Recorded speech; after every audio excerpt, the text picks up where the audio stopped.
say, for instance, I'll just make up a scenario that's based on somebody comes to me and says, yeah, I learned that, the system was set up to not deal with what the sickest patients really needed. And that it created a level of that required superhuman overworking among a staff that isn't available. And so I learned that. And so,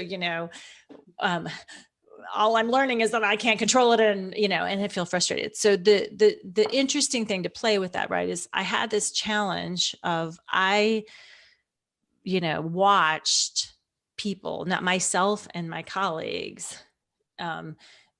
continuing, and I continue to watch them potentially exhibit superhuman stamina and strength. And what I've learned is that I want to be part of a solution systematically that helps to think about ways that we can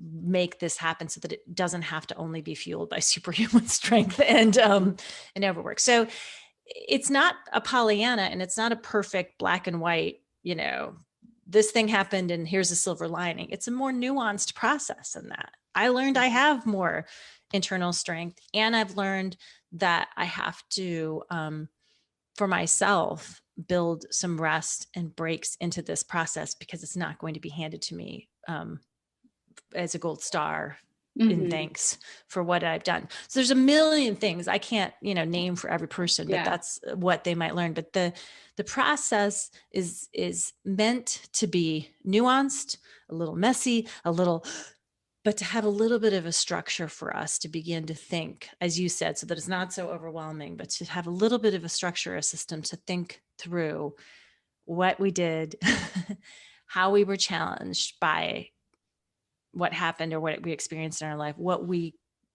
learned, if anything, or how we grew, or what we bring out of it. And then if it leaves us feeling grateful for anything else. And then from there, I think that's where you begin to set intentions. I'm much more interested, a lot of times, especially people who are coming from stressful situations, the pattern is then to take that stress and to create a bunch of extrinsic goals for themselves that are often very numbers driven, or very, again, extrinsic outside markers, because that's going to bring them, they think, okay, if I can just make this amount of money, or do this, these many minutes of exercise, or this whatever, then I'm going to feel in control and safe again, because I feel so out of control based on what's happened.